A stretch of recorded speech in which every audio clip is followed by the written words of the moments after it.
The rejection ceremony was supposed to break her.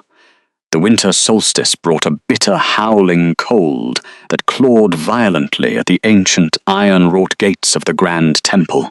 Outside, the blizzard tore through the high country, burying the pine valleys under feet of unforgiving snow.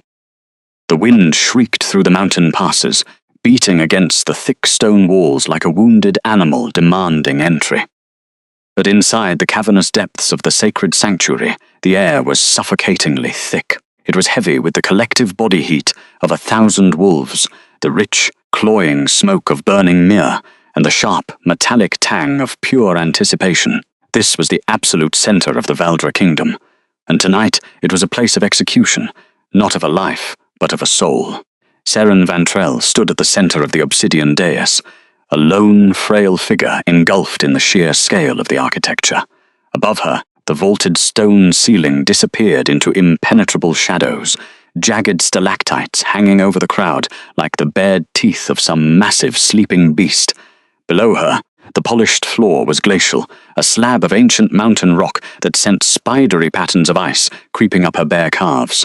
She wore no heavy furs, she wore no spun silk. She was dressed in the simple, rough-hewn linen of a temple maid, the pale fabric doing absolutely nothing to stop the biting chill that aggressively seeped into her bones. The only mark of status upon her was the silver diadem resting in her dark hair, a modest, moon-shaped metal headpiece that denoted her life of quiet servitude to the goddess. Her hands, covered in the pale, faded scars of relentless daily labor, were clasped loosely in front of her. She was freezing, though she fought with every ounce of her willpower to suppress the violent tremors racking her fragile frame. She focused on the steady rhythm of her own breathing, refusing to let the watching crowd see her shiver. Opposite her stood the Alpha King. Cale Sterling was a terrifying vision of absolute sovereign power, broad-shouldered, towering, and clad in heavy black leathers and dire wolf pelts. He dominated the space simply by existing within it. The iron crown of his lineage rested heavily upon his dark hair, casting harsh, unforgiving shadows over his sharp jawline. His storm-grey eyes were fixed on her, but they were guarded, walled off behind thick layers of forced, desperate stoicism. He had spent weeks systematically drowning his own instincts, consuming bitter draughts of wolfsbane and pacing the stone floors of his keep until his boots wore smooth, all to build the mental walls required for this moment. His blood felt toxic, heavy and sluggish, with the poison he had purposefully ingested, just to stand in the same room as her, without dropping to his knees. He was fighting his own biology. The fated mate bond was a sacred thread woven between their souls, a biological absolute that demanded proximity, protection, and unconditional surrender. Every instinct in his powerful frame was screaming at him to cross the dais, to wrap his heavy furs around her freezing shoulders, to bury his face in her neck and inhale the faint, sweet scent of rain and wild wildflowers that stubbornly clung to her skin despite the heavy incense. But Cale told himself that a king could not afford the luxury of a weak mate. His empire was surrounded by enemies. His borders were bleeding from rogue incursions. He needed the military might of the southern noble houses, and the quiet, wolfless temple maid standing before him brought no armies. She brought no wealth. She brought only herself. He chose duty over destiny. Standing a strategic half-step behind the sovereign was Lysandra Croft. The ambitious daughter of the most powerful rival house was everything the maid was not. Her sharp features were beautiful in the way a winter frost is beautiful, cold, biting, and entirely devoid of mercy. She was wrapped in pure white fox fur, her lips curved into a polite frozen smile that failed to reach her calculating eyes. Her scent, a cloying, heavy aroma of poisoned honey and rare orchids, aggressively cut through the sacred temple incense, laying claim to the space and the man beside her. Lysandra viewed the sacred bond not as a tragedy, but as an irritating smudge of dirt on the polished glass of her ambition. She wanted the smudge wiped away, loudly and permanently. Lysandra wanted a spectacle. The entire assembly of nobles, pressing in tightly around the edges of the dais, shared her hunger. They viewed the maid as a glitch in their elite system, an embarrassing error made by the fates. They wanted tears. They wanted the pitiful collapse of an Omega who had dared to dream above her station. They waited with bated breath to watch the frail woman shatter into 1,000 irreparable pieces on the temple floor. High Priest Orin Bella stepped forward. The elder cleric's heavy ceremonial robes rustled loudly in the stifling silence. He carried the weight of ancient laws, his wrinkled face set in a grim mask as he raised his hands toward the colossal entity resting at the very back of the altar, the sacred moonstone. It was not merely a gem. It was a massive, celestial lung, a beating heart of pure, liquid silver light that bathed the cavern in a divine, luminescent glow. Every pup born into the pack was brought before this very altar, held up to the light, to have their inner beasts awakened by the goddess's grace. For 1,000 years, the stone had pulsed in rhythm with the tides, anchoring the shifting magic of the wolves, granting them their terrifying speed and their connection to the wild. It radiated a profound ambient warmth that fought back the winter chill, a constant reminder of divine favor and unbreakable power. His voice boomed, echoing off the obsidian walls. He spoke of the eternal light, of the ancient right of the crown, and the authority of the Alpha to reject what the fates had woven for the ultimate preservation of the realm. Seren did not look at the priest. She kept her gaze fixed on the king's chest, watching the rapid, shallow rise and fall of his breathing. Her inner wolf, a quiet, instinctual consciousness she had nurtured in the silent dark of her own mind, whimpered pitifully. The beast was pacing frantically behind her ribs, clawing at her lungs, terrified of the impending blade. Kale stepped forward. The distance between them closed to a matter of feet. The sudden proximity caused the mating mark on her collarbone, a faint silver crescent, to burn with a sudden agonizing heat. He looked down at her, his jaw clenched so tightly the muscles threatened to snap. He forced his eyes to meet hers, searching for anger, for pleading, for anything that would make the atrocity he was about to commit easier to bear. He found nothing but quiet, solemn endurance. Her silver eyes were clear, holding no tears, only a profound, devastating understanding. He spoke the formal words of severing, his voice a low, rough rumble that vibrated through the floorboards. He rejected her as his fated mate and Luna. The words were a physical execution. The unseen, sacred thread stretching between their souls was pulled taut, violently sheared by the absolute declaration. The biological backlash was instantaneous and horrifying. The silence that followed his words was heavier than the stone ceiling above them. The physical recoil was so intense that several of the closer nobles physically flinched, feeling the psychic shockwave of a fractured soul bond ripple outward like a physical blast of freezing air. For the outcast, the physiological toll was absolute. She gasped, her lips parting as a wave of pure, unfiltered agony tore through her nervous system.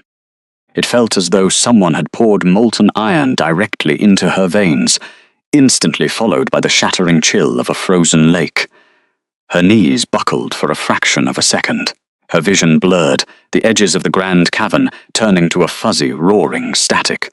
Her inner wolf let out a silent, devastating howl of pure grief, curling into a tight, dying ball in the deepest recesses of her subconscious. The faint silver mark on her skin flared white-hot, burning the flesh of her collarbone, that slowly, agonizingly, began to fade into a dull, bruised purple. The assembly leaned forward, their eyes wide, waiting for the wails. They waited for her to drop to the obsidian stone and beg for mercy. She did not weep, she did not fall. She swallowed the metallic taste of blood in her mouth, grinding her teeth together as she forced her trembling legs to lock. Every muscle in her body screamed in protest, but the blood of an ancient, unrecognized lineage beat stubbornly in her veins. She drew a slow, deliberate breath, fighting through the dizzying wave of nausea and physical shock. She lifted her chin, her spine straightening until she stood perfectly, impeccably tall. She would not crawl, she would not shatter for their entertainment. She pulled the fragile pieces of her broken soul together and forged them into a shield of pure ice. She looked directly into his eyes.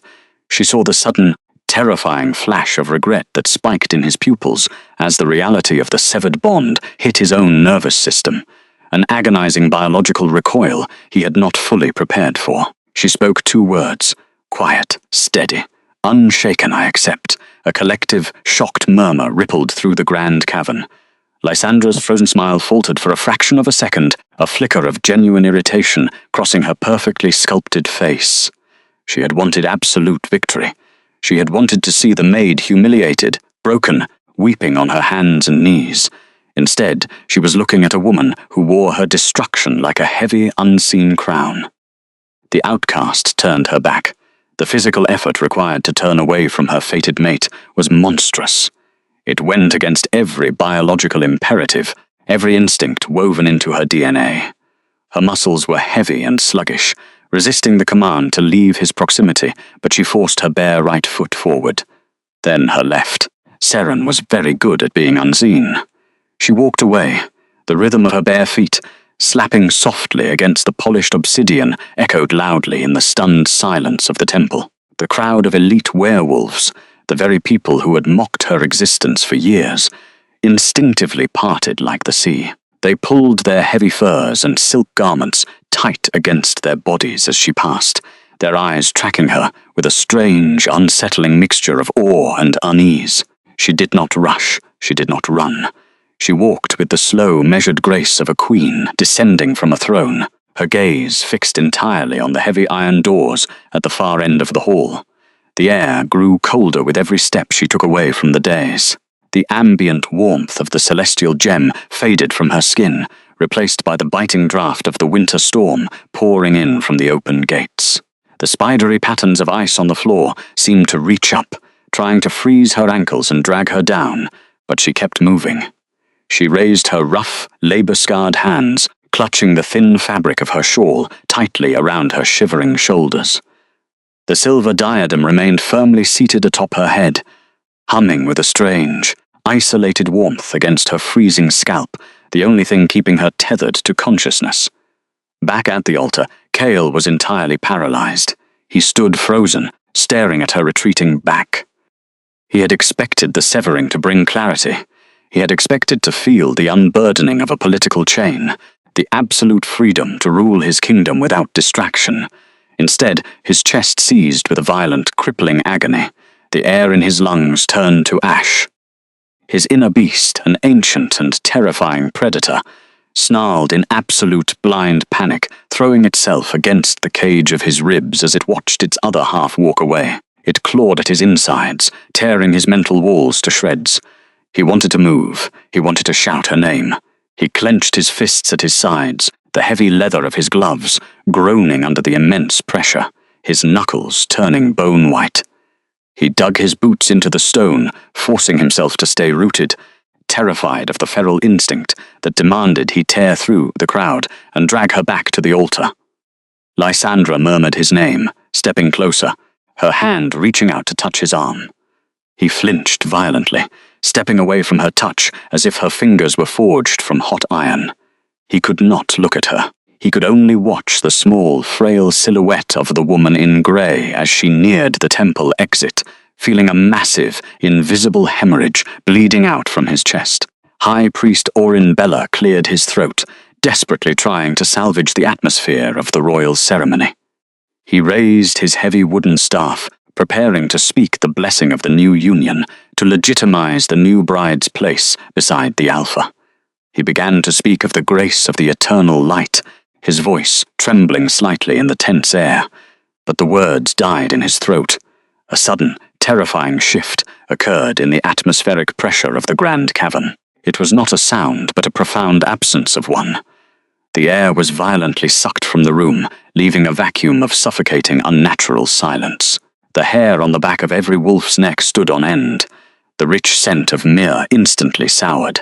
The outcast reached the threshold. The howling wind whipped her dark hair around her face, the snow swirling violently beyond the iron gates.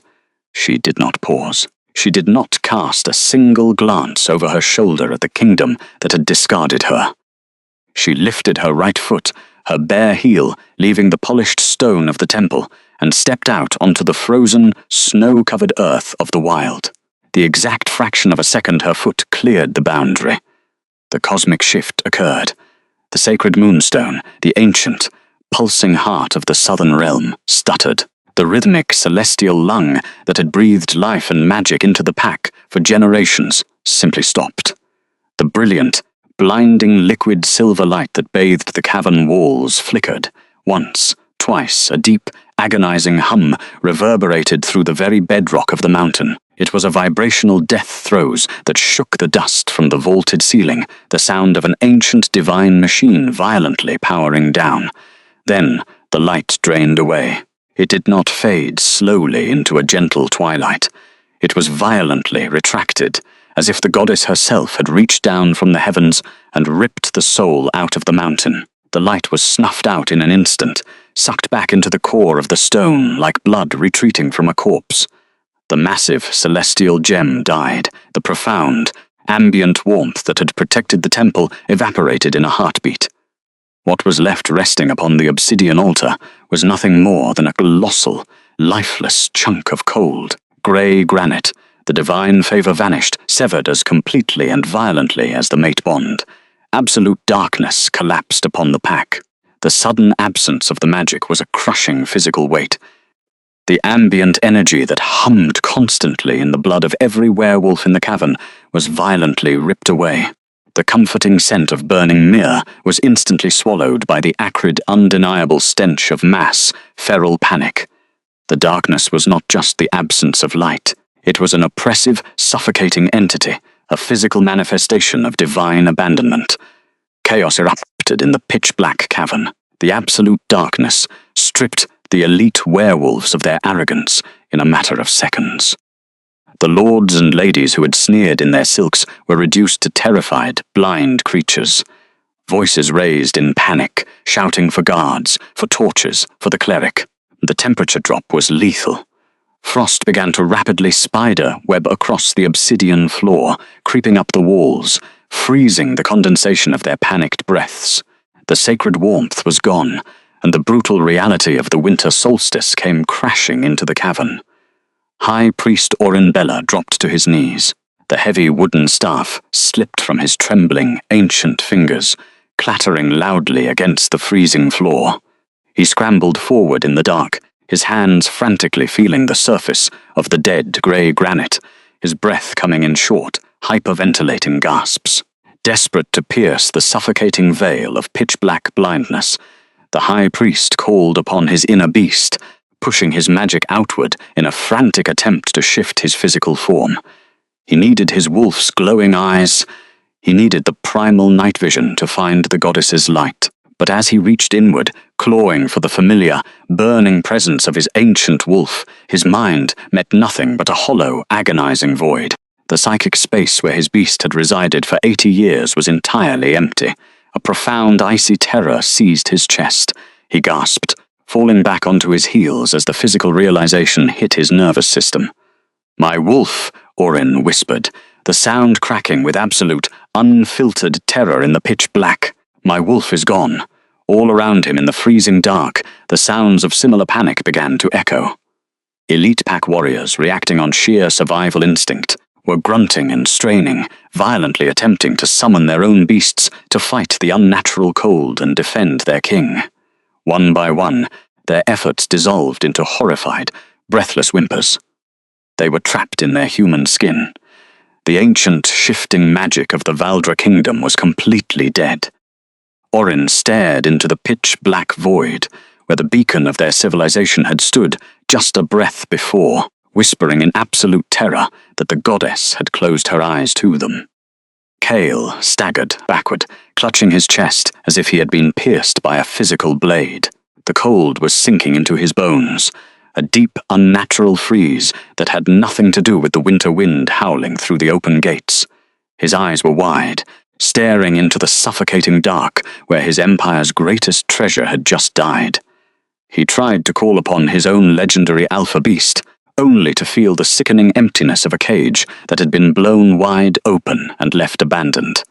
The realization of his catastrophic mistake began to dawn on him, a slow, horrifying dread that pooled in the pit of his stomach like liquid lead. He had severed the bond to save his kingdom, never knowing that the quiet maid he discarded was the only thing keeping the divine light alive. Outside the temple gates, the winter storm swallowed the outcast. The heavy snow fell rapidly, masking her scent, erasing her small, barefoot footprints from the earth as if she had never existed at all. She viewed the chaotic, freezing blizzard not as a threat, but as a long-awaited sanctuary. The cold was brutal, biting at her exposed skin, but the silver diadem resting in her dark hair continued to thrum with that strange, isolated warmth, guiding her steps into the deep, unforgiving woods. Not used, not owned, chosen. Seren Vantrell walked alone into the freezing night, carrying the unbroken silence of her dignity, while the empire of wolves that had thrown her away was left to drown in the dark. The obsidian cavern of the Grand Temple had become a tomb. Just moments ago, the space had been alive with the thrumming, liquid silver light of the divine gem, radiating an ambient heat that made the heavy furs of the elite nobles feel oppressive. Now, the absolute absence of that magic was a physical, crushing weight. The air was violently cold, carrying the biting, metallic tastes of an encroaching winter storm that poured unchecked through the open iron gates. The spidery patterns of ice that had previously been confined to the edges of the floor were now rapidly expanding, crawling up the massive stone pillars and freezing the condensation of 1,000 panicked breaths. In the center of this suffocating darkness, High Priest Orin Bella remained on his knees before the altar. His ancient hands, trembling violently, mapped the surface of what had once been the pulsing heart of the Pax domain. The texture beneath his wrinkled fingertips was wrong. It was no longer the smooth, vibrating crystal that resonated with the tides of the earth. It was rough, jagged, and horrifyingly cold. It was dead, grey granite. The elder cleric gasped, the sound thin and reedy in the pitch-black void. He squeezed his eyes shut, plunging into the depths of his own consciousness, desperately searching for the familiar, burning presence of his inner beast. For 80 years his wolf had been a steady, instinctual companion, a source of wisdom and primal night vision. But the psychic space behind his ribs was utterly hollow. It was an echoing cavern of silence. Orin forced his aging body to strain, pushing his human will against the biological barrier that separated man from beast. He commanded the shift. He visualized the cracking of bone, the sprouting of fur, the elongation of his jaw.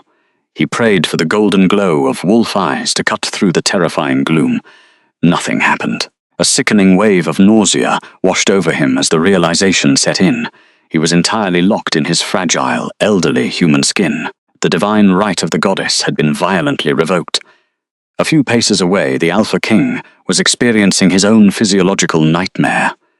Cale Sterling stood rigid, his broad shoulders locked in a state of absolute petrified shock. The iron crown of his lineage felt impossibly heavy on his dark hair, a mocking symbol of an authority he suddenly could not back up with force. The severing of the fated mate bond had already unleashed a catastrophic biological backlash, leaving a raw, bleeding crater in his chest where his soul had been connected to hers. But this new agony was entirely different. It was the terrifying sensation of a phantom limb, amplified to a scale that threatened to shatter his sanity. His alpha beast, a massive, terrifying entity of pure predatory dominance, had vanished like smoke through a crack in the world.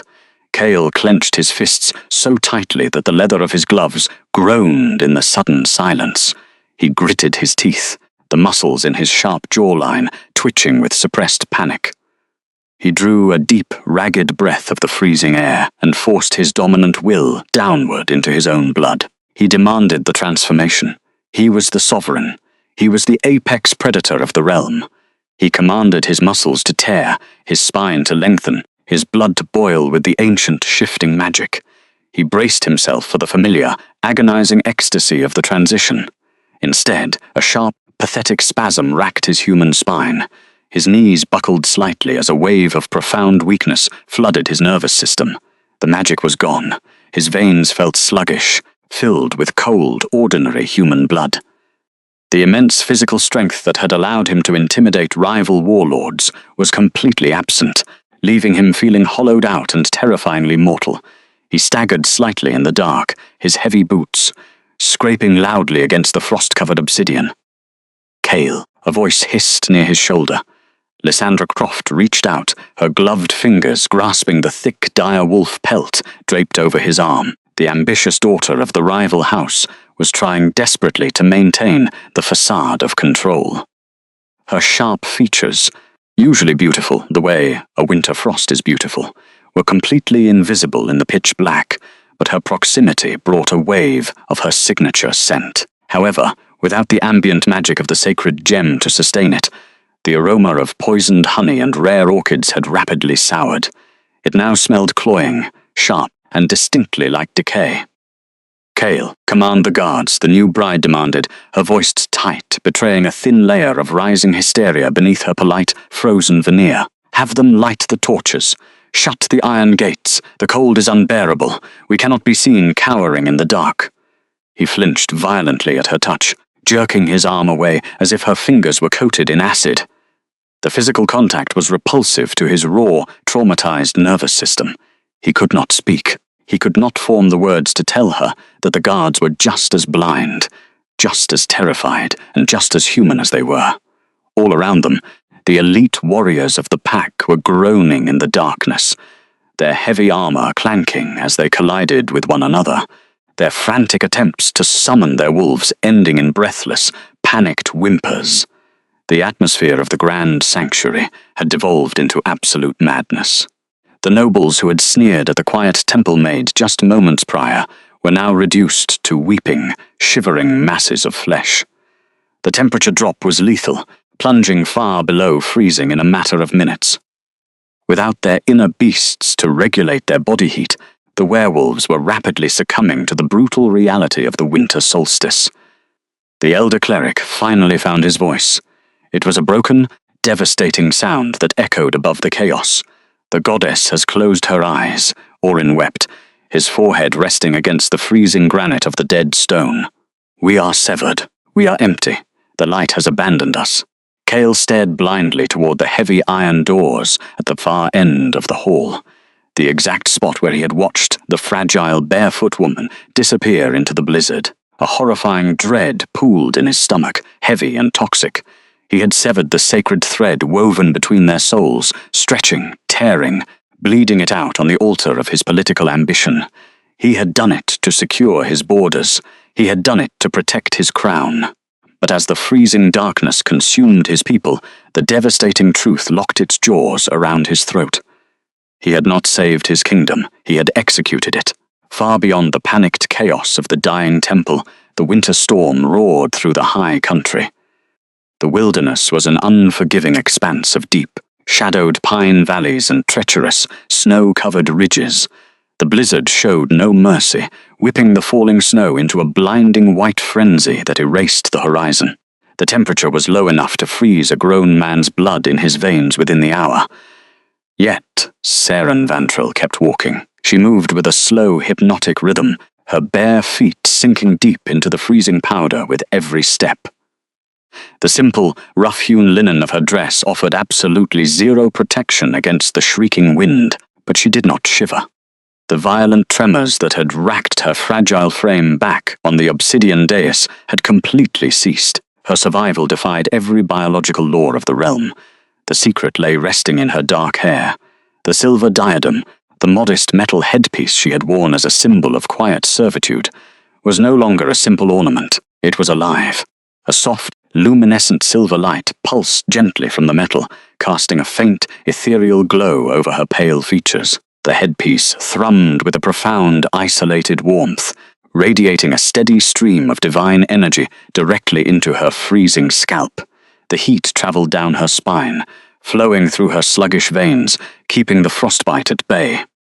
It was as if the ancient magic that had abandoned the colossal gem in the Valdra kingdom had condensed itself entirely into this small, unassuming crown. Saren did not question the miracle. She simply endured. Her mind was a fortress of silent, stoic resilience. She refused to let her thoughts drift back to the grand cavern, to the towering man in black leathers who had shattered her world with 2 words, or to the devastating, bruised agony of the fading crescent mark on her collarbone. She focused entirely on sensory geometry. the crunch of the snow, the scent of ancient pine needles buried under the frost, the resistance of the wind against her fragile chest. She walked for 3 days and 3 nights, ascending higher into the treacherous northern peaks, a ghost moving unseen through a frozen purgatory. For 72 hours, the blizzard raged without ceasing, burying the mountain passes under towering drifts of ice and snow. Any ordinary mortal woman in a thin linen dress would have frozen to death within the first league. But Seren did not falter. The silver diadem fed her a continuous, rhythmic current of divine warmth, sustaining her heartbeat and keeping her muscles moving, even when the ice crusted along her eyelashes and hem. When thirst scraped at her throat, she gathered handfuls of clean, falling snow. When exhaustion threatened to drag her to her knees in the dark, the faint, celestial vibration against her temples hummed like a mother's lullaby, pulling her upright. During the pale, freezing daylight hours of her second day in the wilderness, she had paused on a high, wind-scoured ridge, looking back toward the southern valleys. Even from leagues away, she could sense the catastrophic shift across the territory. Without the divine light of the sacred moonstone, radiating its absolute authority across the Valdra borders, the scent of weakness had spread like blood in dark water. Rogue packs, outcasts, and feral shifters who had spent generations cowering in the shadow of Cale Sterling's massive alpha beast had already realized the elite warriors of the keep were trapped in human skin. By dawn of the third day, the distant echoes of raiding horns carried on the icy wind, signaling that the defenseless borders of the Valdra kingdom were beginning to burn. "We are small things in a world of teeth," Seren thought quietly, her silver eyes locking onto the steep, rocky incline ahead. But she was no longer prey. She had survived the bite. By dusk of the third day, as the darkest hour of her third night in the mountains settled over the howling ridges, the violent winds began to break against a massive stone structure carved directly into the side of a sheer cliff. This was the Northern Moonstone Abbey. It was a place older than the Valdra kingdom itself, a secluded sanctuary largely forgotten by the modern power-hungry elite packs.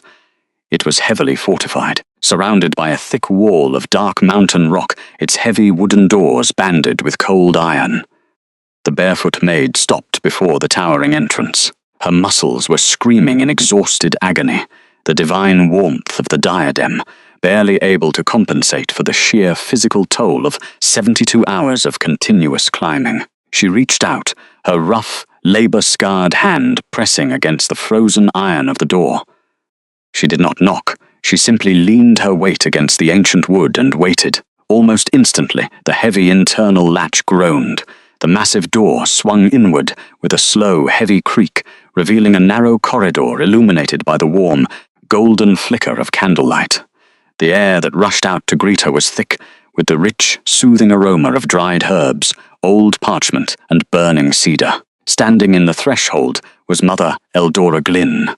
The elder priestess was a vision of absolute serenity amidst the brutal winter. She was draped in thick, layered robes of deep midnight blue, her silver hair woven into a tight, intricate braid. She held a heavy iron lantern in one hand, the golden light casting deep, respectful shadows across her weathered face. Eldora did not possess the physical intimidation of an alpha, but she carried an aura of profound, ancient wisdom that commanded the very air around her. Eldora raised the lantern, her sharp, perceptive eyes locking onto the fragile figure standing in the blizzard. She took in the thin linen dress, the bare, frost-scarred feet that had walked across 3 days of snow, and the pale, bruised flesh of the girl's neck. But her gaze did not linger on the signs of abuse. Her eyes immediately lifted to the top of the outcast's head. She saw the silver diadem.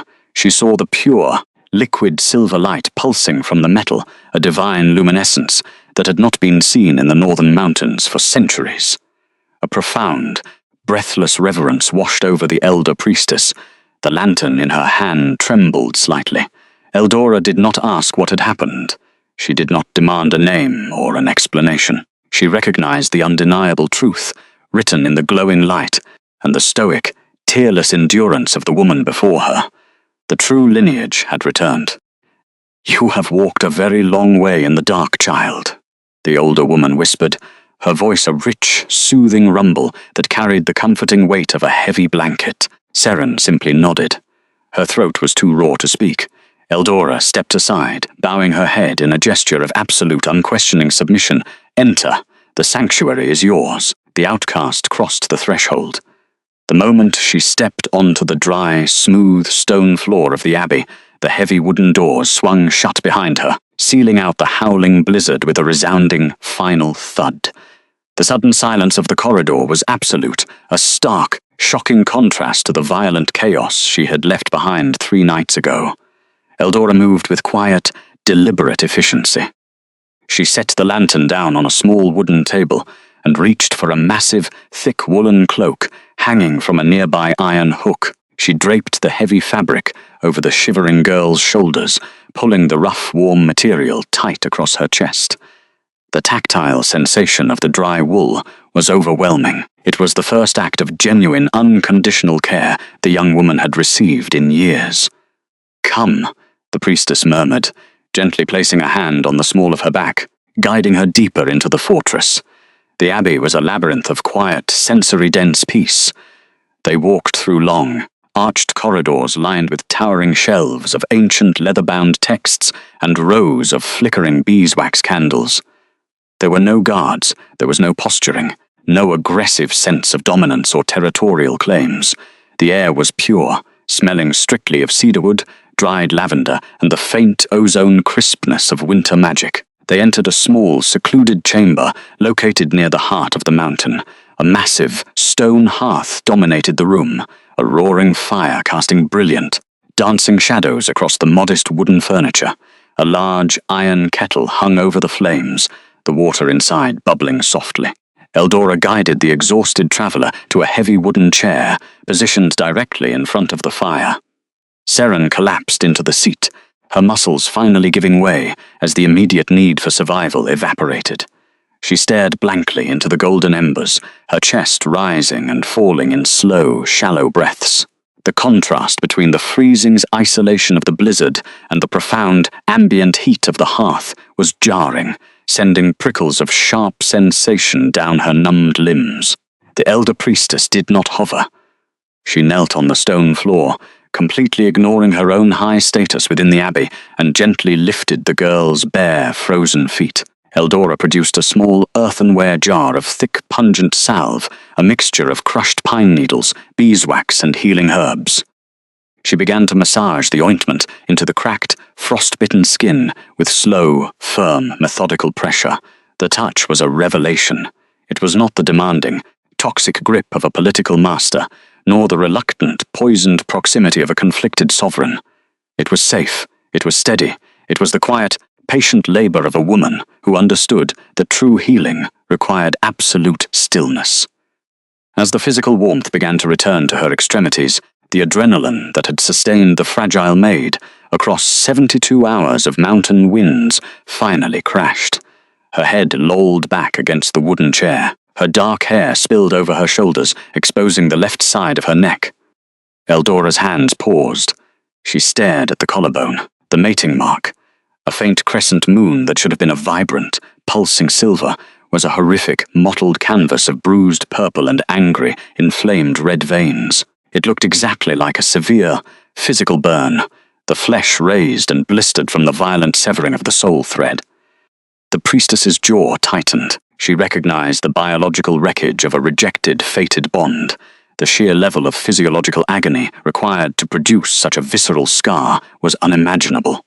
Yet, the woman sitting in the chair had walked across 3 days of lethal storms without shedding a single tear. He did not know, Eldora stated quietly, her thumb gently brushing the unburned skin just below the devastating mark. It was not a question. It was a solemn observation of a tragic, irreversible error. Seren kept her eyes fixed on the burning fire. The flames reflected in her strange, silver irises, melting the glacial ice that had protected her sanity. "He chose his crown," she replied, her voice a raspy, exhausted whisper that carried no malice, only the hollow resonance of an absolute truth. Eldora reached up, her hand gently cupping the girl's pale cheek. The elder woman's thumb brushed away a small flake of melting snow from her jawline. "Then his crown shall be very cold, little one," she murmured fiercely. "And his empire shall learn what it means to live without the sun." The priestess stood, moving to the hearth. She poured a steaming cup of dark, fragrant, high country broth into a wooden bowl and pressed it into the girl's labor-scarred hands. The ceramic was piping hot, radiating a deep, comforting heat directly into her frozen palms. Seren wrapped her fingers tightly around the bowl, anchoring herself to the simple, earthy reality of the sanctuary. She took a slow sip. The rich, savory liquid coated her raw throat, settling into her empty stomach with a heavy grounding weight. For the first time, since the agonizing biological recoil on the obsidian dais, the frantic, panicked pacing of her inner consciousness began to slow. The phantom ache in her chest remained, a dull, throbbing reminder of the severed bond, but the immediate threat of death had passed. She was no longer the unseen, unappreciated labor of the Valdra Keep. She was no longer a pawn in a game of elite ambition. She was seated in the deepest sanctuary of the northern mountains, wrapped in heavy wool, surrounded by the quiet, enduring strength of the wild. The silver diadem resting in her hair pulsed gently, in perfect rhythm with the beating of her heart. Out in the unforgiving winter night, the dark empire of wolves was screaming in blind terror, desperately searching for the light they had so casually thrown away. But here, within the thick stone walls of the abbey, the air was warm, the fire was bright, and the outcast was finally, unconditionally safe. The southern border of the Valdra kingdom was falling. For centuries, the dense, snow-choked pine forests of the lower ridges had been an impenetrable fortress, guarded by the terrifying speed and brute strength of the realm's elite shifters. But tonight, the wind howling through the timberline carried only the metallic stench of human panic. The veteran commander of the Border Patrol, a man who had spent 40 years guarding these woods as a massive, silver-backed wolf, stood shivering in the knee-deep snow. The thick, interlocking plates of his iron mail, which usually felt weightless when supported by his inner beast, now dragged on his human shoulders like a heavy, frozen death sentence. The metal was leaching the core heat from his fragile mortal body. His breath plumed in ragged, hyperventilating clouds. He clutched the hilt of his heavy broadsword, his leather-wrapped fingers numb, stiff, and clumsy. The cold was a living entity out here, biting through the gaps in his armor, settling deep into the marrow of his bones. Across the clearing the tree line rustled. A rogue scout, a feral, mangy brown wolf easily the size of a warhorse, stepped out from the shadows of the pines. The beast's golden eyes burned with malicious, predatory intelligence. For generations, rogue packs had cowered in the barren wastelands, terrified of the divine magic that fueled the Valdra elites. But the dead sacred moonstone had broadcast their sudden vulnerability to the continent. The scent of their weakness had spread like blood in dark water, and the scavengers had finally come to feast. The snow beneath the rogue's massive paws crunched, a slow, deliberate sound that echoed loudly in the freezing silence. The veteran commander gritted his teeth and tried, out of pure, desperate habit, to call upon his magic. He squeezed his eyes shut, demanding the familiar snap of bone, the tearing of muscle, and the glorious surge of hot, predatory adrenaline. He received nothing but a sharp, pathetic spasm in his lower spine. The terrifying realization of his absolute physical limitation crashed over him, stealing the air from his burning lungs. Men who had once leaped across icy ravines with the grace of apex predators were now stumbling over hidden tree roots, their heavy leather boots sinking uselessly into the treacherous drifts. They were naked, defenseless. The rogue wolf did not hesitate. It launched itself forward, a blurring missile of muscle, fur, and bared fangs. The seasoned veteran swung his broadsword, but his human reflexes were agonizingly slow. The heavy steel cleaved nothing but the freezing winter air. The massive beast slammed into his chest, the sheer kinetic force shattering his ribs and sending him flying backward into the snow. The sickening crunch of mortal bone echoed through the freezing valley. Panic, raw and unfiltered, erupted among the remaining Valdra guards. Without their wolves, they were nothing more than slow, blind prey draped in useless iron. The humiliating sound of their retreating footsteps was quickly swallowed by the triumphant, blood-chilling howls of the invading rogues. The border was permanently breached. The fortress of Valdra was broken. Miles away, deep within the impenetrable stone walls of the Obsidian Keep, the atmosphere was suffocatingly tense. The Grand War Room, traditionally a place of supreme strategic dominance, had been reduced to a freezing, miserable stone box. A massive fire roared in the cavernous iron hearth, consuming entire logs of dry cedar, but the ambient heat failed to penetrate the deep, unnatural chill that had settled over the castle. The cold was not a weather pattern. It was a divine absence. It seeped through the heavy tapestries, frosted the edges of the high windows, and frosted the breath of the men standing guard. Cale Sterling stood at the head of the heavy oak table, his large hands gripping the polished wood so tightly that the ancient grain groaned in protest. He was a man rotting from the inside out. The physical deterioration caused by the severed fated bond was catastrophic, ravaging his once invincible form. Dark, bruised circles hollowed out the skin beneath his storm-grey eyes. Those eyes, which usually flickered with the molten gold of his inner beast when he was angered, were now a dead, flat, lifeless grey. The sacred thread that had once anchored his soul to the quiet temple maid was gone, leaving a festering, phantom wound in the center of his chest that radiated a constant, sickening agony.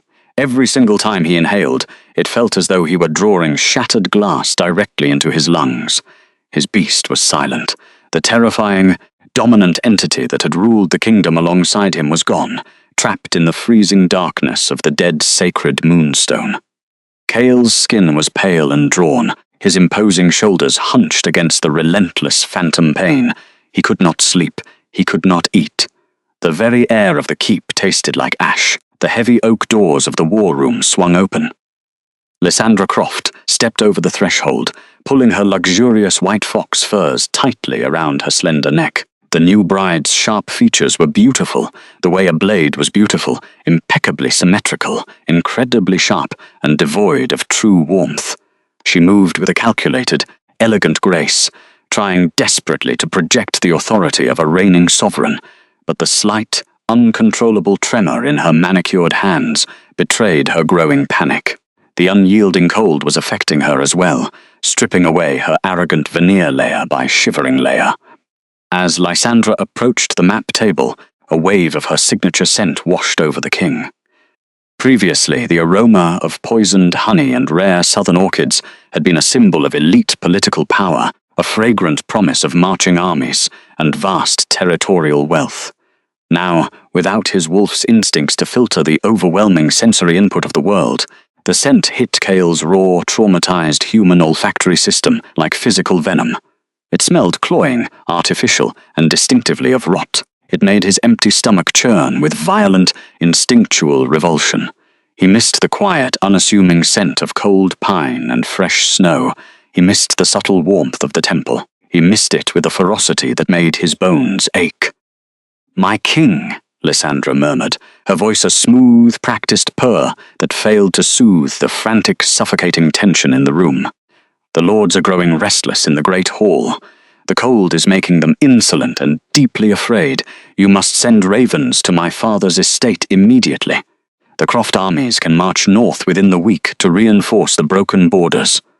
She reached out, her gloved hand resting lightly on his tense forearm. The reaction was instantaneous and explosive. Cale flinched violently, ripping his arm away from her touch with such force that he nearly knocked over a heavy iron goblet resting on the edge of the table. A phantom snarl echoed in the hollow cavern of his chest, the ghost of his vanished beast biologically rejecting the presence of the political usurper. His skin literally crawled where her luxurious fabric had brushed against him. It was a visceral repulsion that bypassed all logic, diplomacy, and reasoning. The mating bond, though violently severed by his own words, still recognized the fundamental wrongness of this union. "Do not touch me," he gritted out, his voice a low, ragged rasp that sounded like heavy stones grinding together at the bottom of a frozen lake. He did not glance at her. He kept his dead, storm-grey eyes fixed obsessively on the sprawling parchment map of his crumbling, defenseless empire. The ink lines demarcating his territories seemed to mock him, highlighting borders he could no longer hold. The massive tapestry of the Valdra founders, woven in silver and deep blue, hung on the western wall. Once, it had filled him with immense pride, a reminder of the unyielding strength of his bloodline. Now the woven wolves looked like fragile phantoms, fading into nothingness without the light of the moonstone to give them life. His kingdom was dying, freezing to death in the shadow of his colossal mistake. Lysandra's frozen, perfectly painted smile cracked, her sharp jaw tightening in genuine, offended fury. "You forget yourself, Kael. I am your chosen wife. I am the alliance that brings you the swords you so desperately need to survive this winter. You cast out that mute little maid for this exact reason. Do not flinch from me now." Before he could unleash the furious, exhausted retort building in his raw, burning throat, the war room doors burst open yet again. A border messenger, his young face pale and splattered with freezing mud and dark, fresh blood, collapsed heavily onto the hard stone floor. His breath came in ragged, wheezing, agonizing gasps as he stared up at the towering sovereign. The cold wind from the corridor rushed in, extinguishing several candles on the iron chandeliers above. "The southern ridge has fallen," the messenger choked out, clutching his bruised, heaving ribs. "The border patrols are dead. The rogues. They move too fast, my lord. Our men cannot shift to meet them. We cannot hold the line in this heavy iron. We are being slaughtered." The silence that followed was absolute, heavier than the massive stone ceiling above them. Kael closed his eyes, the crushing, inescapable weight of his own arrogance breaking his spine. He had sacrificed his fated mate on the altar of political security, believing the southern armies would make his reign invincible. Instead, he had stripped his own loyal people of their divine armor, rendering them utterly, hopelessly defenseless against the monsters, waiting patiently in the dark. Deep beneath the dying temple of the moonstone, the air was stale, freezing, and thick with the undisturbed dust of forgotten centuries. The subterranean archival crypt was a place where inconvenient history went to be quietly buried. Towering shelves of rotting, damp wood strained under the immense weight of thousands of ancient leather-bound texts, scrolls of brittle, flaking vellum, and heavy carved stone tablets. There was no natural light down here, only the suffocating, heavy gloom of the deep earth. High Priest Orin Bella sat hunched over a massive splintering wooden desk, shivering violently beneath 4 heavy layers of rough, scratchy wool. A single, flickering tallow candle provided the weak illumination, casting long, jumping, distorted shadows that resembled a pack of starved wolves, pacing aggressively against the cold stone walls. The elder cleric was in unyielding physical agony, without the ambient magic of his inner beast to soothe the ravages of deep time. The arthritis in his ancient joints had flared with crippling, blinding intensity. His knuckles were swollen, red, and stiff, making the simple, mundane act of turning a fragile parchment page a grueling, agonizing test of endurance. Yet he did not stop. He could not stop. For 2 full days and 2 endless nights, High Priest Orin had remained buried in the freezing, lightless crypt, desperately searching for a legal precedent, a forgotten ritual, or an ancient, bloody prayer that could somehow reignite the dead granite resting on the sacred altar above. He refused to accept that the goddess had simply abandoned her chosen people to slaughter. There had to be a biological or magical mechanic to the sacred moonstone that their modern, politically obsessed generation had fundamentally misunderstood. His watering, bloodshot eyes scanned the faded ink of a crumbling scroll, the pungent scent of dry rot and mildew filling his aching lungs with every shallow, desperate breath. Nothing. He tossed it aside with a frustrated curse, his trembling hands reaching for a remarkably heavy tome bound in pale, cracked material that had been shoved to the very back of the lowest, darkest shelf. As his stiff fingers brushed the ancient cover, a strange, static tingle sparked violently against his numbed skin, sending a jolt of raw energy up his aching arm. High Priest Orin carefully pulled the heavy book into the weak, flickering halo of the candlelight, The cover was not made of cured leather. It was a single, seamless piece of ancient white wolf pelt, preserved immaculately through some unknown, deeply archaic magic. The pages within were thick, heavy, unyielding vellum, inscribed meticulously with deep iron gall ink that had oxidized into a dark rust-brown hue over the passing millennia. It was the ancient covenant of the Founders, a foundational text that had not been opened since the obsidian keep was first built from the bedrock. He dragged the book closer, the brittle vellum whispering loudly against the rough wood of the desk. Every instinct in his ancient body screamed at him to close it, to bury it back in the dark where it belonged. The truth was a dangerous, heavy thing, and the Valdrapak had built their entire civilization on a convenient lie. They believed raw strength and sharp teeth were the source of their dominance. They believed the goddess rewarded violence and political conquest. But the words written in the rust-brown ink told a vastly different story. The exhausted priest leaned closer, his breath pluming rapidly in the freezing air, his nose almost touching the ancient, swirling script. He traced the archaic runes with a shaking, painfully swollen finger, mentally translating the heavy, metaphorical language of his revered ancestors. The celestial heart does not burn of its own accord, the text revealed, the translated words sending a sudden, terrifying chill down the priest's spine that had nothing to do with the freezing temperature of the subterranean room. It is but a mirror of polished stone, designed solely to catch and amplify the divine light of the chosen vessel. The stone sleeps in the dark, awaiting the heartbeat of the true bloodline. Only the bearer of the silver diadem, unbroken and pure, can command the goddess's ultimate favor. The pack is but a reflection of her quiet, enduring grace. High Priest Orin stopped breathing. The ambient, hissing noise of the flickering candle suddenly seemed to roar like a waterfall in his ears. The cold stone of the crypt floor seemed to drop away beneath his boots. He frantically, desperately turned the heavy page, the brittle vellum protesting loudly in the silence. The next passage detailed the original uncorrupted, sacred laws of the fated bond. It explicitly stated that the divine magic of the entire kingdom was irrevocably anchored to the physical and emotional safety of the chosen vessel. The bearer was not meant to be a fierce warrior. She was not a political asset to be traded. She was a living, breathing, biological conduit for the moon's raw power, identified only by her unique ability to wear the ancient silver diadem without being burned by its celestial, divine heat. The horrifying realization hit the old priest with the force of a physical, devastating blow. The quiet, stoic temple maid they had all endlessly mocked for being wolfless, the fragile, silent woman who had spent years scrubbing the altar steps on her bare hands and knees without a single complaint, was not a glitch in their elite, power-hungry system. She was the system.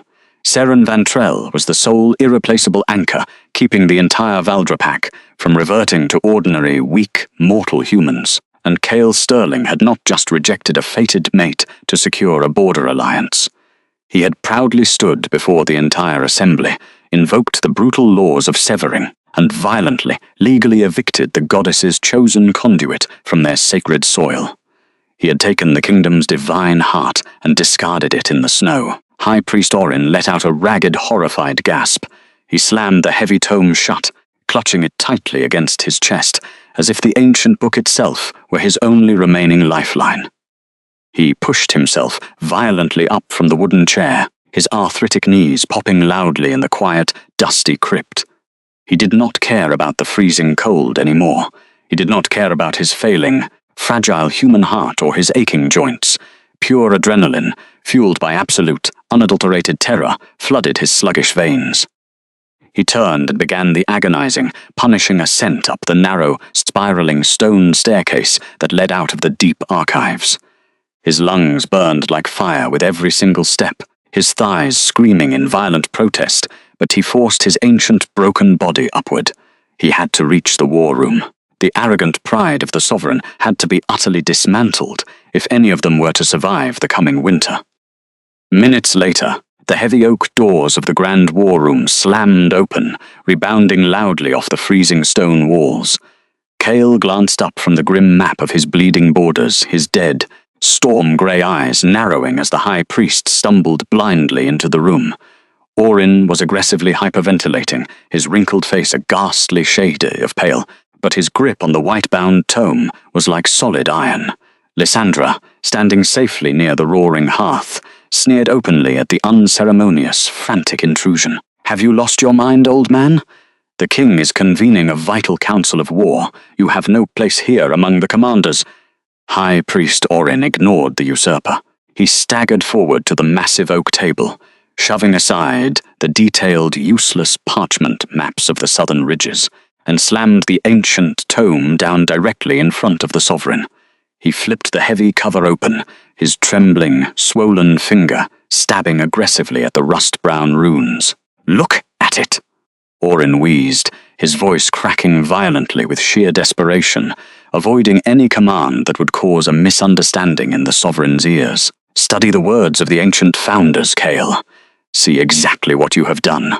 Cale stared at the frantic priest, his sharp jaw clenching. He gazed down at the ancient vellum. The archaic runes were incredibly difficult to decipher, but as his eyes slowly scanned the faded rust-colored ink, the translation fully formed in his devastated mind, awaiting the heartbeat of the true bloodline, only the bearer of the silver diadem. That the words were a brutal, physical execution. Cale stopped breathing. The air in the freezing war room seemed to violently compress, crushing his ribs inward. He stared at the ancient ink, scanning the devastating passage again, and then a third time as the horrifying truth securely locked its jaws around his throat. Seren. She had worn the modest metal headpiece every single day. She had knelt humbly before the massive gem, her rough, labor-scarred hands quietly cleaning the obsidian dais, while the elite, arrogant nobles openly mocked her silence.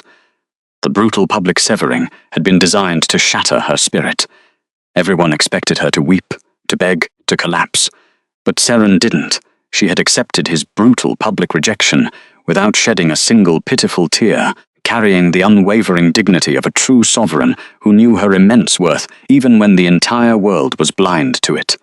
A violent, sickening wave of vertigo washed over Cale. His knees, which had held firm against the thunderous charges of massive war beasts, simply gave way. He collapsed heavily into the wooden chair behind him, the thick leather creaking under his dead weight.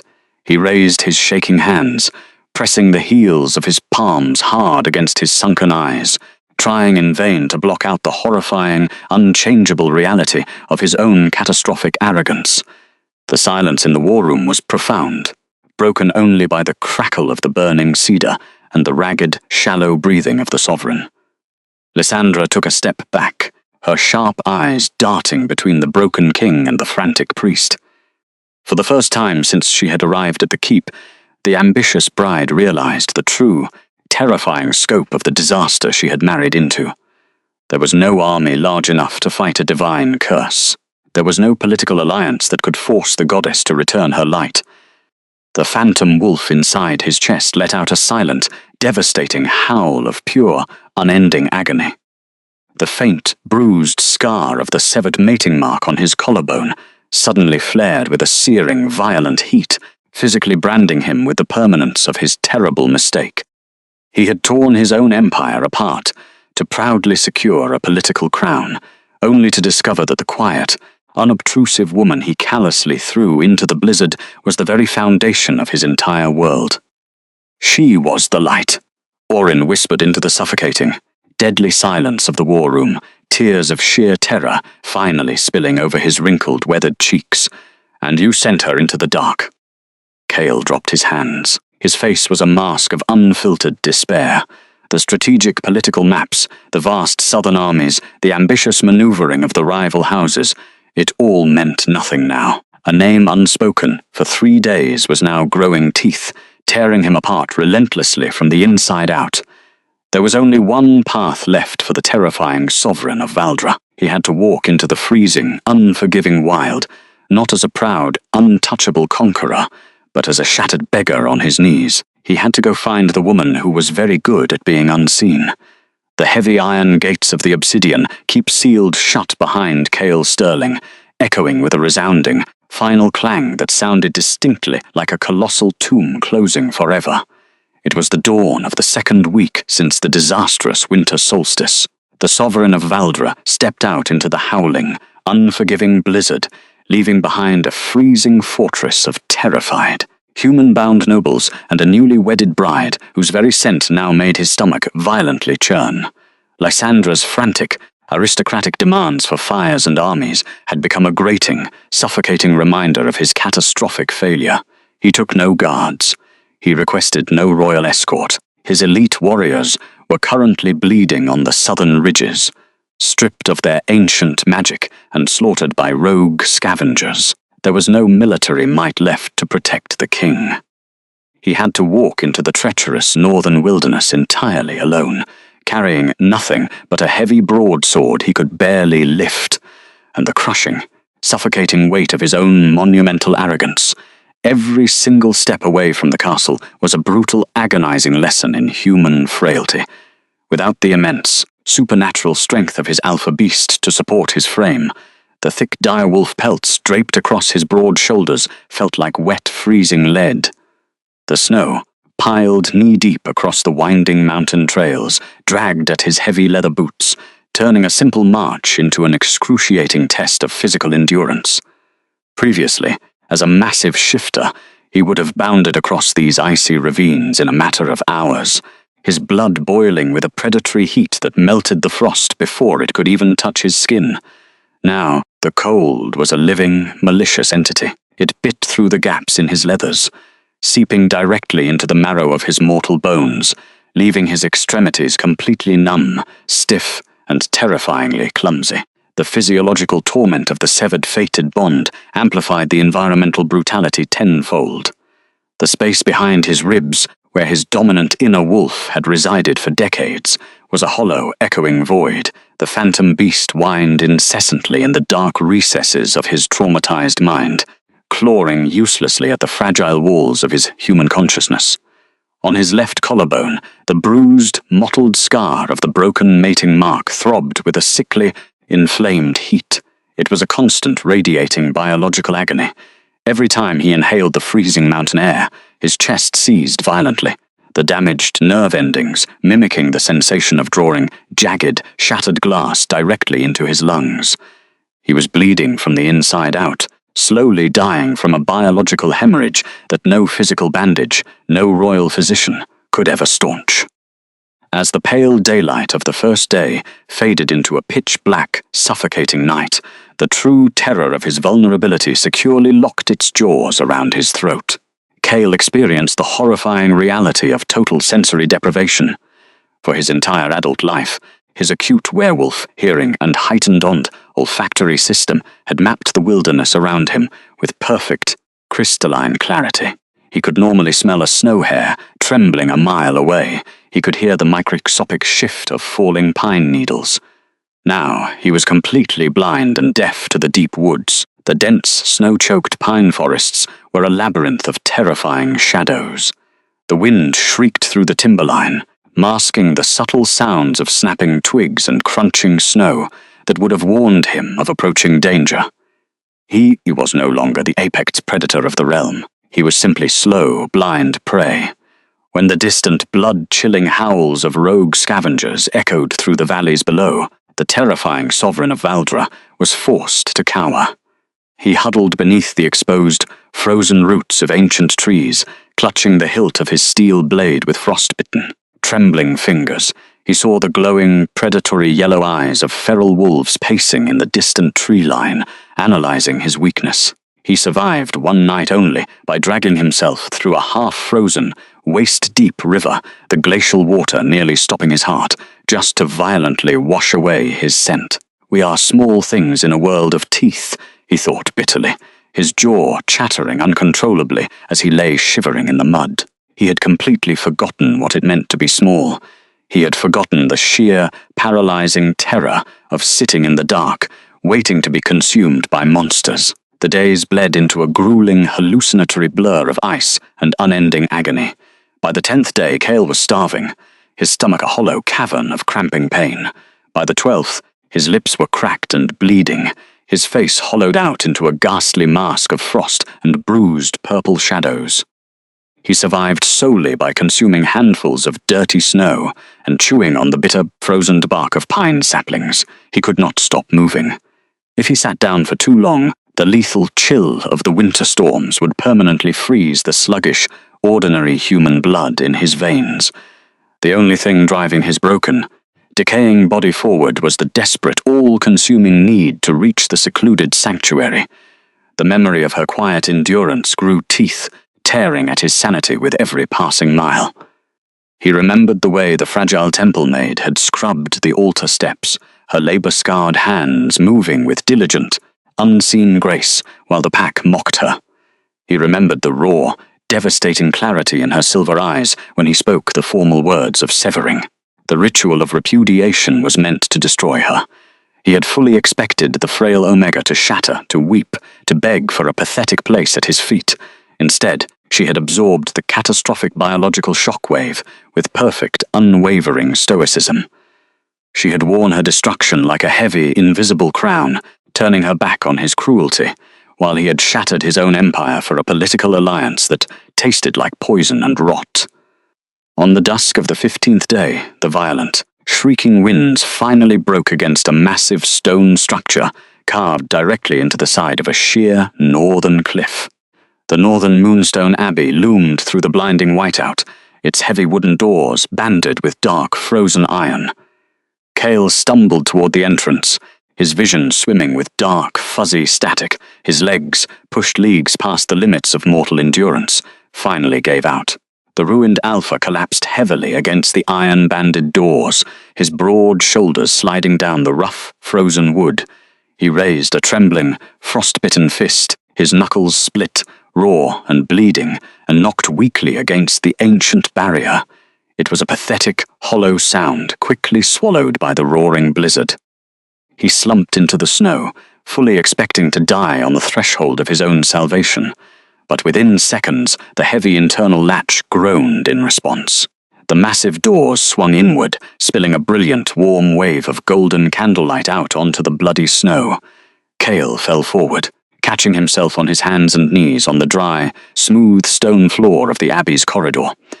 He gasped, his lungs heaving, the sudden, overwhelming ambient heat of the sanctuary hitting his frozen nervous system like a physical blow.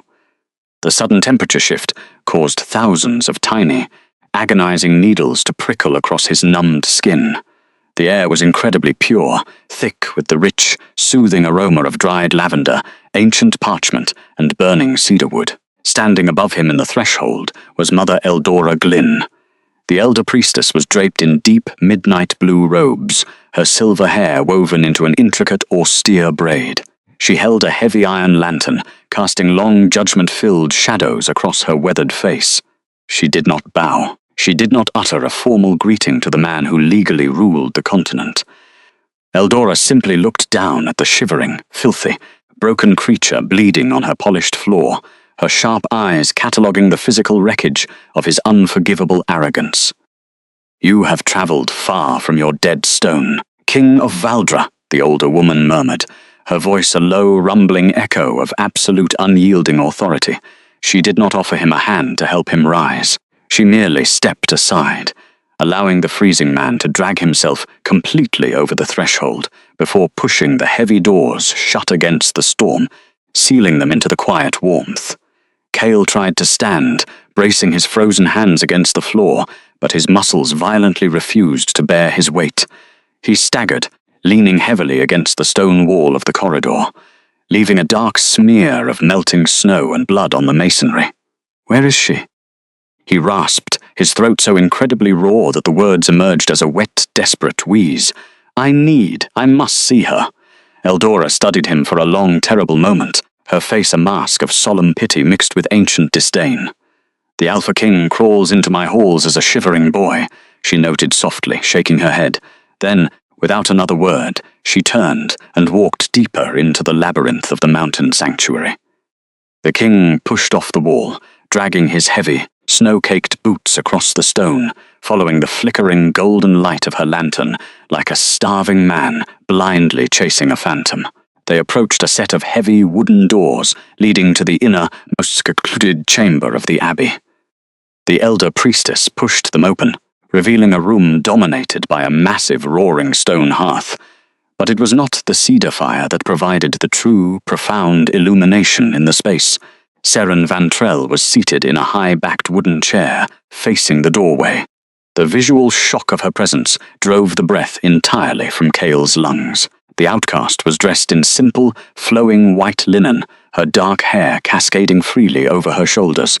Resting upon her head was the silver diadem. The modest metal headpiece was alive, humming with an intense divine energy. But the magic was no longer confined to the crown. Seren's very skin was radiating a soft ambient, natural silver light. She was glowing, a living, breathing celestial body that had absorbed the ancient, pulsing heart of the Valdra kingdom. Her rough, labor-scarred hands rested calmly on her lap, the pale scars illuminated by the divine power coursing through her veins. She looked ethereal, utterly untouched by the chaos she had left behind. The biological reaction within the Sovereign was instantaneous and devastating. The phantom wolf, trapped in the dark void of his chest, let out a frantic, agonizing howl of absolute recognition.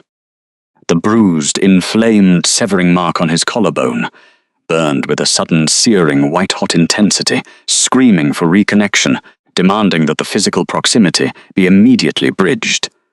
The urge to crawl across the room and bury his freezing face in her lap was an excruciating, undeniable biological imperative. Cale's knees hit the hard stone floor with a loud, hollow crack. He did not care about his dignity. He did not care about the iron crown resting miles away in an empty, freezing keep. The terrifying apex predator of the realm was reduced to a groveling, shattered beggar. He bowed his head, his broad shoulders shaking violently as dry, ragged sobs tore themselves from his ruined throat. Seren, he choked out, the name scraping violently against his vocal cords. I was wrong. I was so incredibly, catastrophically wrong. The darkness. The kingdom is dying. I am dying. He lifted his hollow, bruised face, his dead storm-grey eyes pleading with the glowing, serene woman before him. Come back, please, I beg of you. I will strip the title from the Croft House. I will banish Lysandra to the barren wastes tonight. I will burn the treaties. The primary throne is yours. The empire is yours. Just touch me, please. Give me back the light. The silence that followed his desperate, pathetic confession was absolute. The crackle of the burning cedar in the hearth seemed deafening in the heavy, tense atmosphere. Seren did not flinch. She did not weep. She did not display a single ounce of anger, triumph, or vindictive joy. She looked at the man kneeling in the dirt, her strange silver irises clear, unblinking, and entirely devoid of the desperate longing that was currently tearing him apart. For years in the Obsidian Keep, Seren was very good at being unseen. She had existed in the periphery, a silent shadow scrubbing the floors, absorbing the elite mockery with a straight spine. But now, bathed in the divine, luminescent grace of the goddess, she was the only thing in the entire world he could see. You ask for the light, Cale, she spoke, her voice possessing a new, unimaginable texture. It was no longer the quiet, raspy whisper of a freezing maid. It was a rich, sovereign, resonant sound that vibrated through the very bedrock of the mountain, carrying the absolute weight of the moon's authority. But you do not understand what it is you threw away. Cale dragged himself forward a few inches, his bleeding fingers scraping against the stone, desperate to close the distance. I know my arrogance, he wept, the tears finally cutting tracks through the grime and frost on his hollow cheeks. I severed our souls for a political army. I traded my fated mate for swords. I am entirely broken. Seren tilted her head slightly, the silver diadem shifting amidst her raven locks, casting a ripple of liquid luminescence across the room. Her expression remained a mask of profound, detached solemnity. You traded a sacred thread for an iron crown, believing the goddess would honor your ambition. You believed the bond was a shackle, a weakness to be cut away when it did not bring you wealth or military might. She slowly stood up from the wooden chair. The ambient silver glow surrounding her form flared brighter, pushing the shadows of the room back against the walls. The sheer divine warmth radiating from her skin was palpable. yet it did not reach the shivering king kneeling on the floor. The magic was deliberately withholding its comfort, keeping him isolated in his freezing, mortal shell. The goddess does not negotiate with those who treat fated bonds as political transactions, she declared calmly, looking down at his broken, trembling form. A soul cannot be discarded in the winter snow and then recalled when the spring is required. The severing was absolute. You spoke the words, Cale Sterling. You executed the tie. No, he gasped, hyperventilating as the terrifying finality of her tone struck his traumatized nervous system.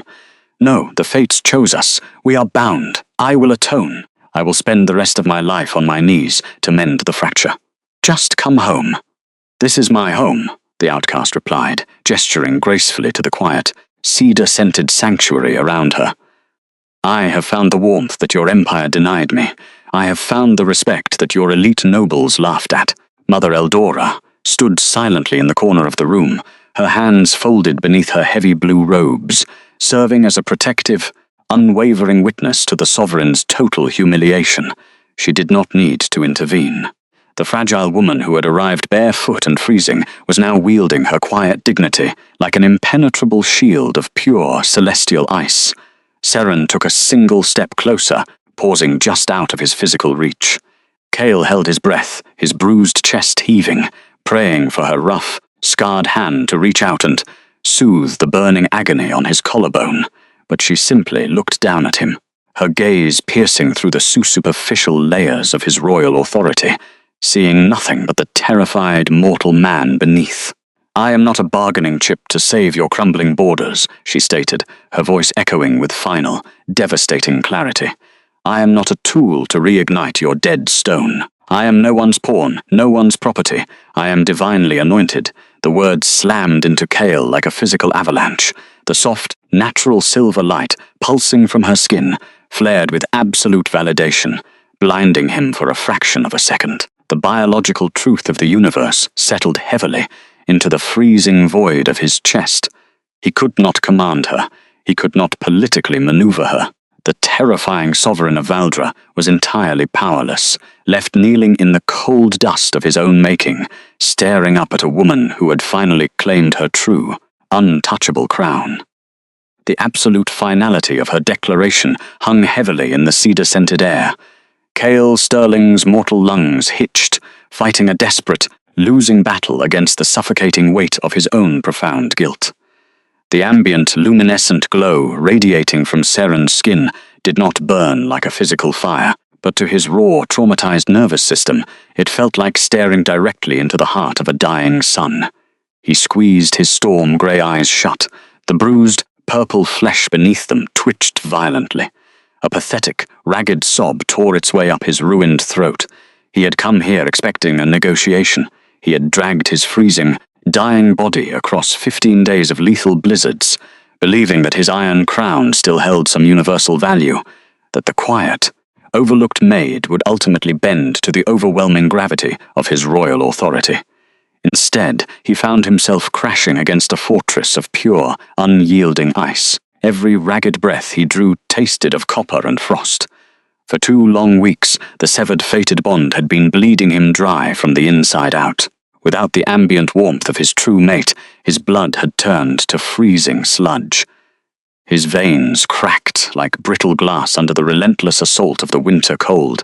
His once immaculate royal garments were stiff with frozen mud, melting snow, and his own dried blood.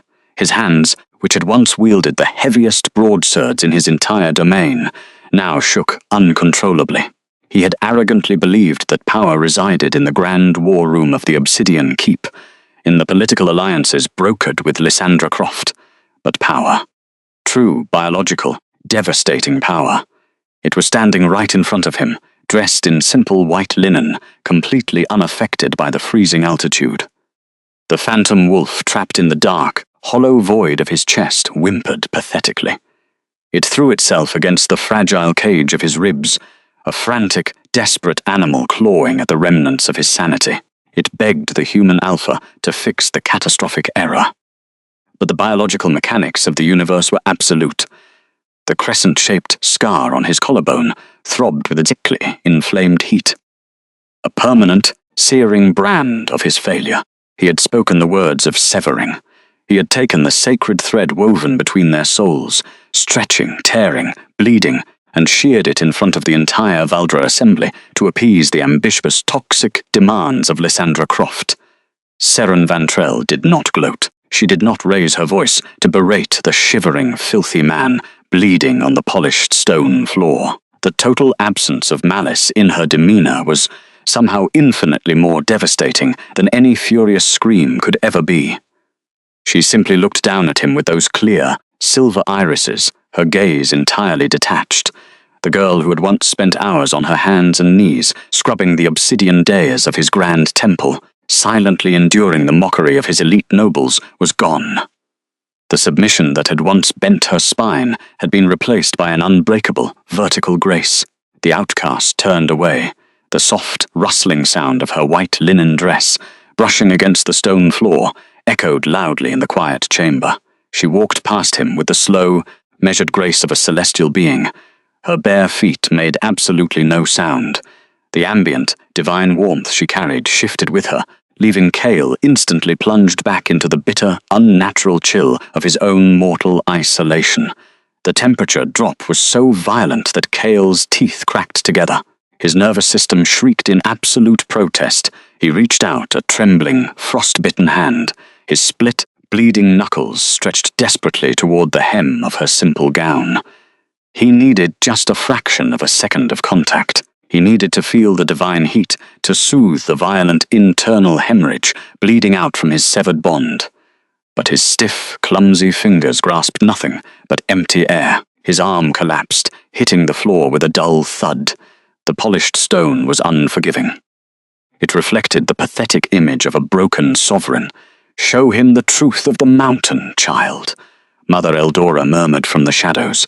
The elder priestess's voice was a low, rumbling resonance that vibrated through the masonry.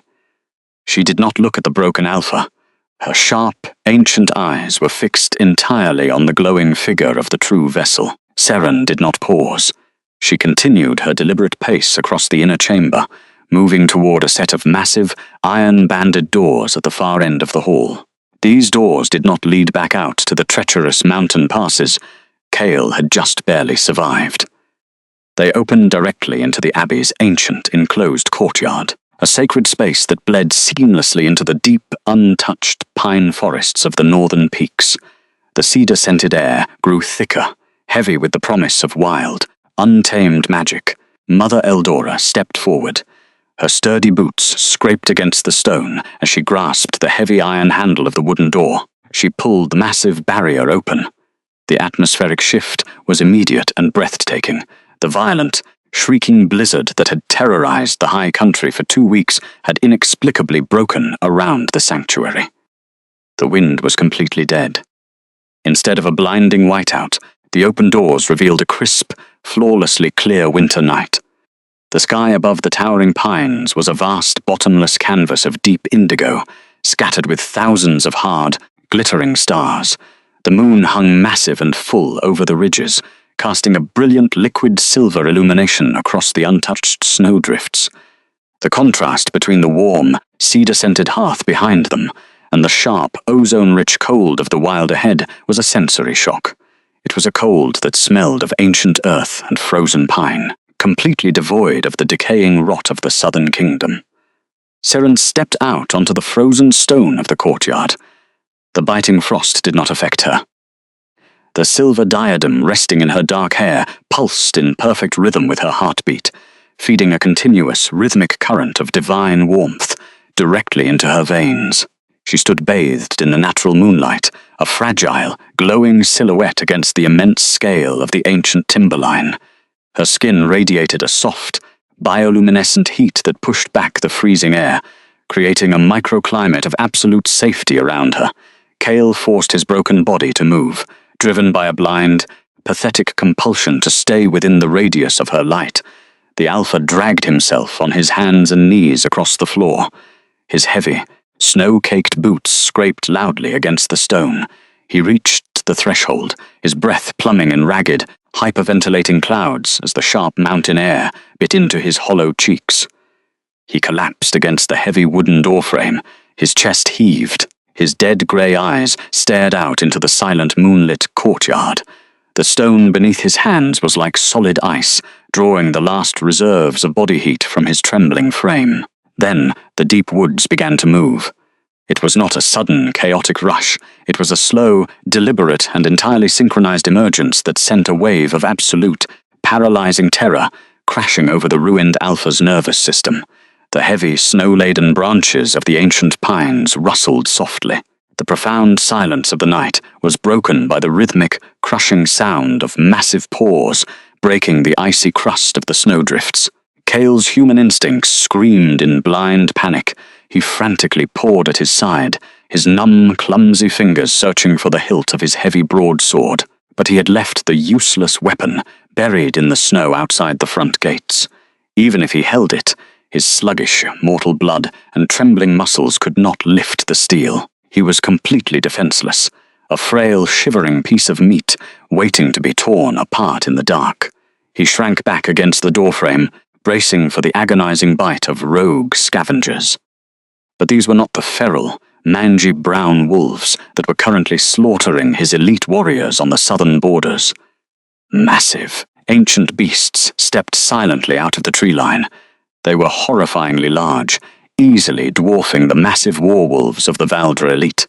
Their thick, heavy coats were varying shades of deep storm grey, midnight black, and pure, blinding white, entirely untouched by the dirt and decay of the rogue wastelands. Their eyes glowed with an intense, burning amber light, radiating a primal, terrifying intelligence that predated the Obsidian Keep by millennia. These were the true wild shifters of the North, the ancient guardians of the high country who bowed to no political throne and recognized no mortal authority.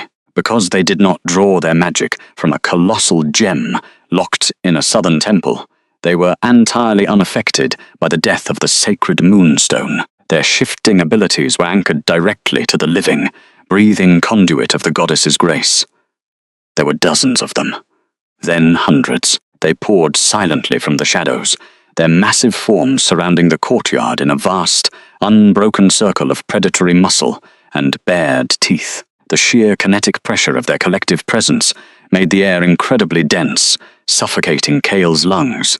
The scent of ozone, damp earth and raw, untamed wild musk completely overpowered the aroma of burning cedar from the abbey. The biological weight of their dominance pressed down on Cale until he was physically crushed against the threshold. Cale squeezed his eyes shut, turning his face away. He expected the leading beasts to lunge forward, to rip his throat out for daring to bring his toxic, rotting scent into their sacred domain. His phantom wolf cowered in the darkest corner of his mind, utterly submitting to the overwhelming dominance of the ancient pack. He waited for the tearing of flesh, for the violent end to his miserable, decaying existence. Nothing touched him. The terrifying beasts completely ignored the broken, shivering man bleeding on the threshold. He was entirely unseen. The Alpha slowly opened his eyes, his breath hitching in a shallow, wet gasp. The massive wolves were entirely focused on the stoic woman standing in the center of the moonlight. The pack leader of the wild shifters, a colossal beast with fur, the color of fresh snowfall and scars, crisscrossing its broad snout, stepped forward. The sheer size of the animal was staggering, its heavy, majestic head easily leveled with Seren's shoulders. It moved with a slow, predatory grace that made Cale's human heart hammer violently against his ribs. Each step it took caused the frozen ground to vibrate, a silent testament to its overwhelming physical power. Seren did not flinch. She did not back away. She stood perfectly still, her silver eyes locking with the burning amber gaze of the giant predator. The brutal, terrifying warbeast that would have effortlessly snapped a Valdra commander in half did not bare its fangs. It let out a low, rumbling vibration, a sound so deep it rattled the snow from the nearby branches, and slowly, deliberately, it lowered its massive head. The outcast reached out. Her rough, labor-scarred hands, the very hands that the elite nobles had mocked for their calluses, and cracked skin, gently pressed against the thick, coarse fur of the giant wolf's snout. The tactile sensation of the wild, living warmth beneath her palms was profound. It was a stark, beautiful contrast to the cold, calculating cruelty of the empire she had left behind. The beast's harsh, freezing exterior yielded completely to the gentle pressure of her touch. The moment her fingers brushed the beast, a ripple of liquid silver light flowed from her skin, washing over the massive wolf. The animal closed its eyes, leaning heavily into her gentle touch, emitting a soft, instinctual whine of pure, absolute devotion. The divine light threaded through its thick fur, binding the ancient guardian to her living heartbeat.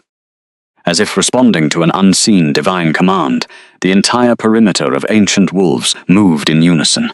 Hundreds of massive, terrifying predators sank down into the deep snow.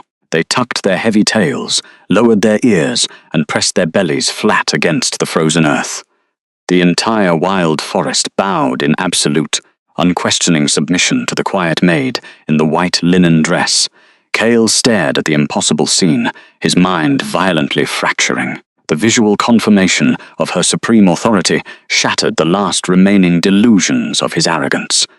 He had cast her out because she lacked political leverage.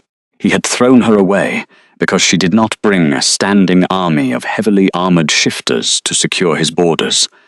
And here, in the secluded, forgotten heart of the mountains, she commanded a legion of ancient, invincible beasts, with nothing more than a gentle touch and the quiet grace of her spirit.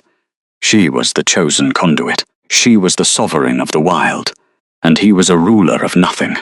The devastating irony locked its jaws around his throat, choking the life from him. The armies of the Croft House were currently freezing in their useless iron armor, blind and terrified in the dark. Lysandra Croft's toxic, poisoned honey promises had brought him nothing but a dead stone and a collapsing territory. High Priest Orin was likely trapped in his own temple, stripped of his shifting abilities and praying to an empty altar.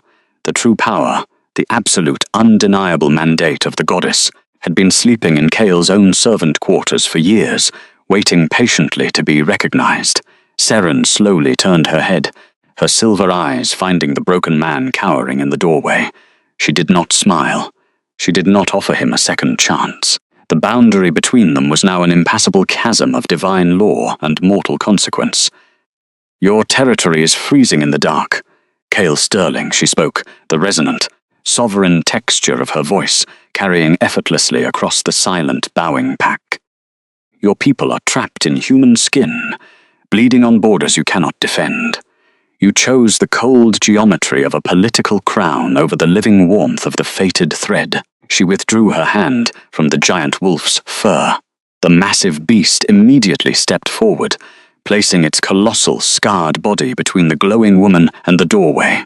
It fixed its burning amber eyes on the shivering man, a low, lethal snarl vibrating deep within its massive chest. The warning was absolute.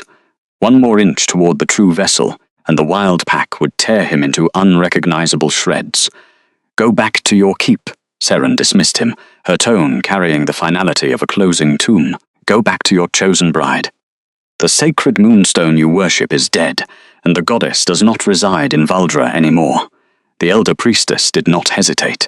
Emerging from the ambient glow of the hearth fire, Mother Eldora seized the thick iron edge of the heavy oak doors. Cale raised a shaking, frost-bitten hand, his split lips moving frantically as he tried to form a single, coherent word of protest.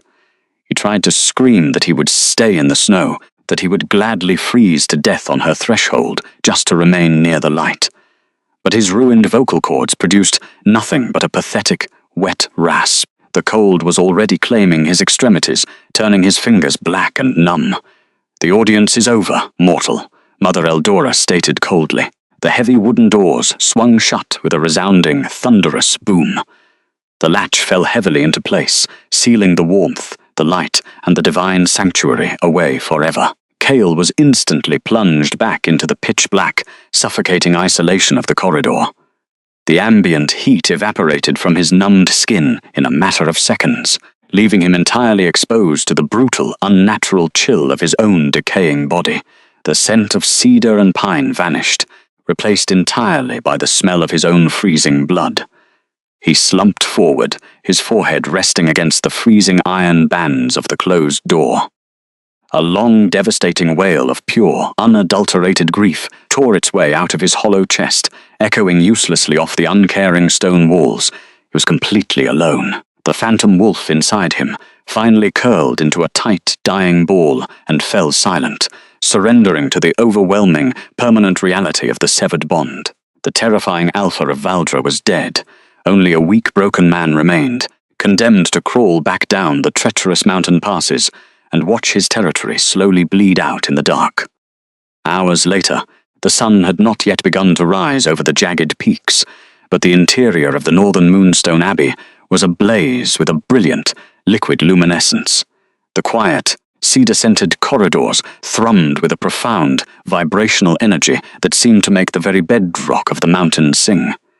The walls radiated a soft, pulsing heat that completely banished the winter chill, creating a permanent, divine summer within the ancient masonry. Seren Vantrell walked slowly through the labyrinth of ancient, towering bookshelves, accompanied by Mother Eldora and a procession of silent, blue-robed sisters. The heavy wool cloak she had worn upon her arrival was gone, leaving her dressed entirely in flowing white linen.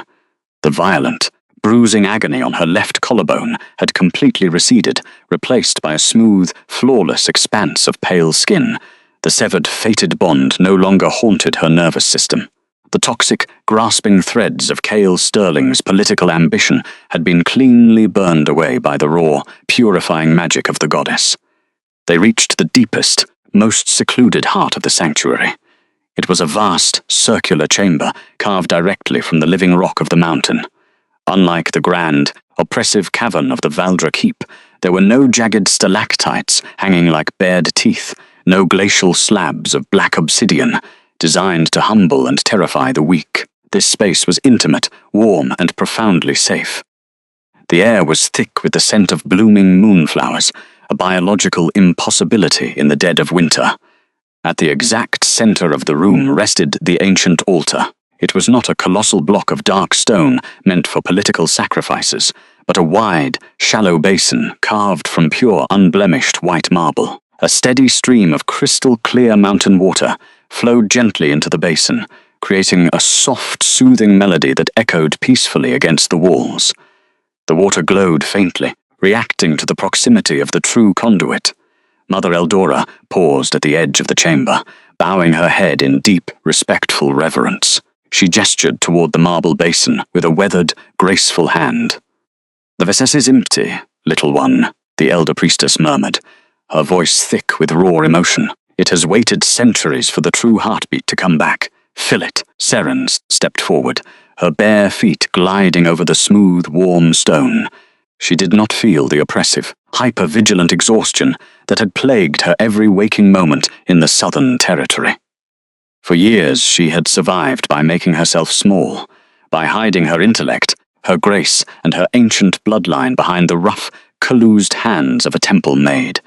She had endured the daily humiliation, the cruel whispers of the elite nobles, and the ultimate, agonizing betrayal at the altar, all while maintaining a straight, unbreakable spine. She reached the edge of the white marble basin. The silver diadem resting upon her brow pulsed violently, a rhythmic, brilliant thrumming that perfectly matched the steady beating of her heart. The metal grew warm against her scalp, feeding a surge of raw, elemental magic directly into her bloodstream. She raised her hands. The pale, faded scars of relentless daily labor were still visible across her knuckles and palms, a permanent physical testament to her quiet endurance and survival. But as she held them out over the clear mountain water, the scars began to change. The cracked skin smoothed over, replaced by a soft, luminous texture that belonged to the divine. A blinding, pure silver light erupted directly from her skin. The magic did not just glow, it blazed. It was a literal, physical manifestation of the moon's raw power, pouring from her fingertips and cascading down into the marble basin. The clear water instantly ignited, transforming into a swirling, liquid pool of celestial energy. The ambient temperature in the circular chamber spiked dramatically, flooding the room with a deep, penetrating heat that smelled of ozone, fresh rain, and blooming white moonflowers. The divine light hit the walls, instantly melting the ancient frost that had clung to the high windows for generations. The spidery patterns of ice receded, retreating from the overwhelming, unconditional warmth of the chosen vessel. The stone itself seemed to absorb the heat, radiating it back into the chamber until the entire sanctuary felt like a sunlit courtyard in the middle of summer. Seren did not lower her hands. She stood tall, her spine perfectly straight, her silver eyes glowing with the absolute, unquestionable authority of the goddess. She was the chosen conduit. She was the sovereign of the wild. She was the living, breathing heart of a magic that could never be bought, traded, or commanded by the cold geometry of an iron crown. Outside the thick stone walls of the abbey, the massive ancient pack of wild forest wolves threw their heads back and unleashed a thunderous, unified howl into the crisp winter night. It was a song of absolute triumph, a biological declaration that the true lineage had finally awakened and the long, freezing dark was over. The secluded sanctuary in the high northern peaks still stands today, completely untouched by the political rot of the southern empires. They say the ancient forests are guarded by wolves the size of warhorses, and the abbey is filled with a warmth that can cure any mortal chill. It is a place where broken things go to be mended, and where quiet dignity is revered above all raw strength. Thank you for listening to this story. Did Seren's quiet strength and unwavering dignity move you, or were you hoping for Kael to suffer an even harsher fate in the snow? Let me know your thoughts in the comments below, and don't forget to like and subscribe to support more tales of underdogs reclaiming their true crowns.